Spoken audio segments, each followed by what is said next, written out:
Last year, during the whole killer clown craze, a few clowns on Twitter threatened to come to our school at 11 a.m. and kill us. The school picked up on this and sent out emails to parents and planned a lockdown at 10:30. Sitting in history class, I hear the familiar sound of the lockdown alarm, the teacher rushing to the windows and door, locking and closing them. To be honest, I wasn't that worried. I thought that it was just another blank threat online, and nothing would happen, and my day would go back to normal. But there is still an excitement to a lockdown. After 40 minutes of silence, sitting on the cold floor in the corner of the room, the emergency green flashing light turned off, and the air conditioning slowly fell silent, and the hallway lights switched off. The school had cut the power. Why, though?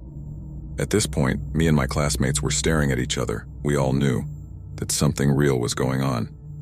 After 10 minutes or so, we could all hear a faint banging noise from down the corridor, shortly followed by heavy and fast footsteps.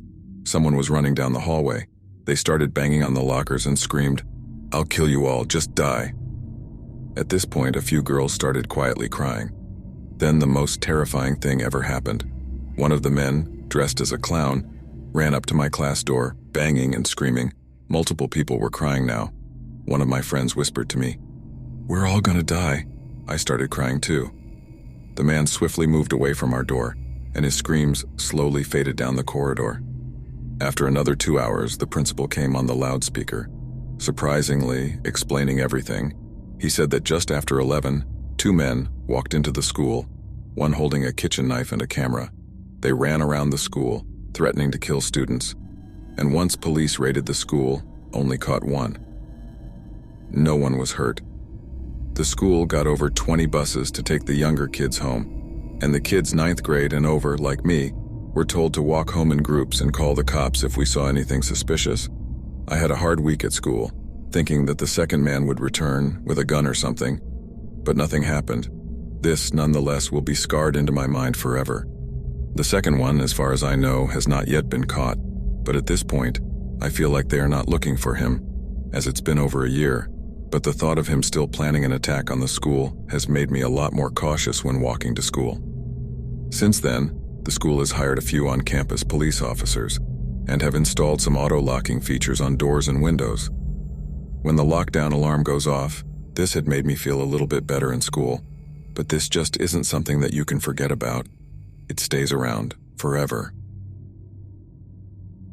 When I was around 6, my parents divorced and my dad was soon given full custody, as my mom is an alcoholic and had racked up a few DUIs and such. Anyway, me, my younger sister, and my dad moved to a new neighborhood and we transferred to the nearby elementary school. The school was pretty close to my new house, maybe 5, 7 or so blocks away, close enough to walk, but my sister and I, also a girl, were too young to walk alone. Sometimes our dad would walk us to school in the morning and then walk back, and less commonly he'd walk to pick us up. Most of the time he picked us up in his black Mazda. The way pickups worked at my school was pretty common. We went out with our class, stood by our teacher and classmates, and when a car pulled up, designated staff members would ask who the student was that they were picking up and then go find them with their class and escort them to their car. Seeing as my mom was in jail at this time, the only person who ever picked us up was my dad. One day, I was in 3rd grade and my sister was in 1st. We were outside waiting to be picked up. After being outside for only a few minutes, my little sister came over to me and said someone who wasn't Dad was in a car to pick us up. He'd said both of our names and they'd found her first. She said he'd smiled at her and told her our dad had told him to pick us up that afternoon, but she said she wanted to find me first before she got in the car since she didn't recognize him. Thank God she did that. Our dad had always told us not to talk to strangers, so I grabbed my teacher and told her what happened. She got a really alarmed look on her face and told us to stay where we were, while she told another teacher or something. Our dad arrived to pick us up a few minutes later and we got home safely. We told him about it, and we all had a long talk about safety protocol. He asked my sister to describe the man in the car, and he called the police and gave them the best description he could, although my sister was very young and wasn't very focused on important details like that. A few weeks later it happened again, but this time he said my name. My dad had given the school the same info he'd given the police, but presumably he had multiple vehicles because my sister said he'd been in a red car, and this one was black, similar to my dad's. I saw the black car and ran up to it, but luckily I caught a glimpse of the face before I opened the door and hopped in. He was middle-aged, really pale, with a really angular face. We made eye contact and his mouth was smiling, but his eyes looked really wrong to me, squinty and almost angry. I turned back towards the carpool assistant who delivered me to the car to alert her, but by the time I did, the car was gone, and I couldn't give many details. My dad contacted the police again, but without a license plate they weren't able to do much. The last time I saw him wasn't till months later, near the end of the school year. I was walking home with a big group of kids that lived in my neighborhood, and he drove by us and slowed the car down to try and talk to us. I recognized his face immediately and alerted the other kids to run. Luckily, we were only about 3 houses down from where one of my friends lived, and we all piled into her house, concerning her parents significantly as we explained the situation. I never saw him again after that. My dad started dating my now stepmom, and we moved to her neighborhood and switched schools shortly after.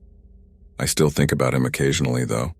His face was actually in my dream a few nights ago, which reminded me to write about my experience. To this day, I'm in my 20s now. I don't know how he knew our names, how he knew anything about us, really. Very scary to think about what would have happened to my tiny little sister if she'd gotten in the car with that man, and what might have happened to me if I had.